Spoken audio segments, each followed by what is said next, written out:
Day 2 programming at the 2016 Twin Cities Film Fest is wrapping up, but it is definitely not concluding.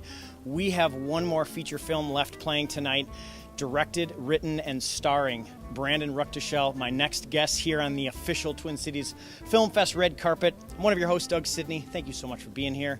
You're a Minnesota native. You're working out in New York now. You filmed this feature in New York. You're exploring a lot of really unique themes in the film as well. The industry, chasing fame, finding yourself, finding your role in life with a number of very poignant characters. Talk to me about writing this, putting this together from a writing standpoint, first of all. When it came to the writing, some of the best advice I ever got was write about what you know. I think a lot of filmmakers go in and they say, I'm going to make this film about these mobsters or, this thing here. And really, for me, it came down to, what do I know? Well, I know what it's like getting started out in the entertainment industry, getting started out in New York, getting started out in LA. And so I went after that first. And so a lot of this film draws from some of my personal stories, personal fears, personal nightmares of how certain situations could have turned around, not gone as well as they did. I was lucky. They went very well in many cases. Yep. But, I'm drawing from what is a common story for many young artists that we tried to put kind of a twist onto it. Mm-hmm. And we tried to look at it from a different set of eyes, Sure. Was the film always taking place in New York, even in the writing stage, in your mind? It's a universal story, but really... when you think of an entertainment community that has a dark underbelly, you really only gravitate to Los Angeles or New York. Yep.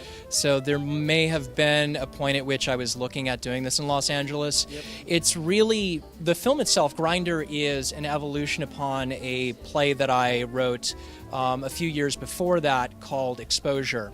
And that also took place in New York, was a 3-act play. Okay. And so a lot of the characters have kind of worked their way out into the film that it became. Sure. So it really, New York was kind of in the end. So let's switch gears a little about the other hats that you wore. Of the three, writing, directing, acting, what's your first love? I like to act. Okay. I love to act so much. It's wonderful when you don't have to think about how much time you've got to get a shot. When you don't have to think about, do I really like the way that M18 looks, or do I want the Joker to come in, or do I need Alika to come in, or am I really jazzing about these LED lights right now? Sure. And does that one have more magenta, or that one more green? But as an actor, are you asking yourself just as many questions, but in a different capacity, or can you really just simplify the process? As an actor, my two most important departments are my sound department first. If they don't hear me, the amount of work I have to do later is a pain. Okay. And then second, of course, my picture department.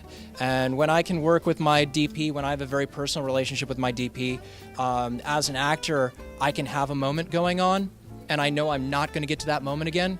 And even though the director's yelled cut and they've said we're going to do a setup and this is how we're going to push in, I can look at my DP and I can say, hey, this is not going to happen this way again. I need you to roll now. And I was lucky enough in my first film, the DP's name was Scott Beardsley, and we were having this scene, and I knew I would not get to that emotional moment again. And I looked at him and I said, you roll. And he said, you got it, bro. And he rolled. And you capture it in that. And that's the important thing. Film versus theater, the relationships and what are going on are so tight, what's going on, especially when you have respect for those departments, So you're always thinking like a filmmaker, no matter what. I mean, you just told us that right there. Whether you're acting in front of the camera, you're thinking about other things going on.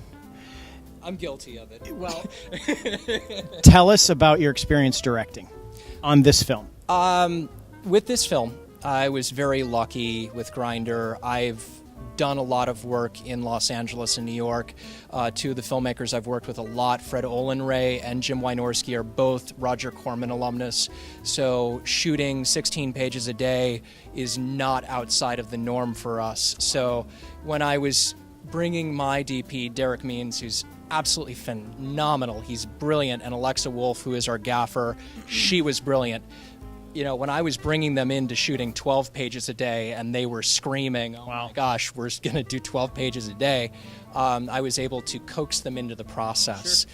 So I had some really great directors I worked with as an actor that I could pull from that experience, and also some really good first ADs who knew how to budget that time and knew, this is how you do your moves. This is how you move your set. This is how you move your location. This is how you get what you need. Because time is money, man. Right. Now that the film's finished, what is your hope for it? What's your hope for Grindr? To have people see it.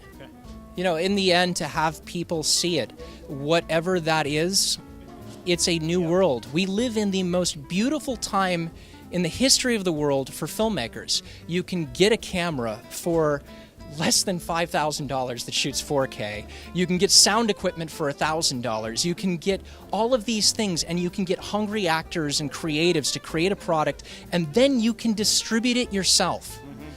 Every month that progresses is a month that the filmmaker has more power than they have ever had. So whether we end up streaming it ourselves, or we end up getting a distribution deal, or we end up with more festivals seeing it, or we end up, renting out a theater ourselves, that's... Who knows? At this point, I'm just happy to be in a festival, Well, absolutely. And what a great testament for filmmakers out there that just heard what you said. You're shooting on a shoestring budget. You're bringing great people aboard that you've met and that you know and that you network with. And not only that, you're executing, 12, 16-page shoot days to put what you have on screen when audiences see it, the performances that get turned in. There's a lot of good filmmaking there. I can't thank you enough for being with us tonight. Grindr is the film, and it concludes day 2 of the 2016 Twin Cities Film Fest. We're going to see you here once again on the red carpet.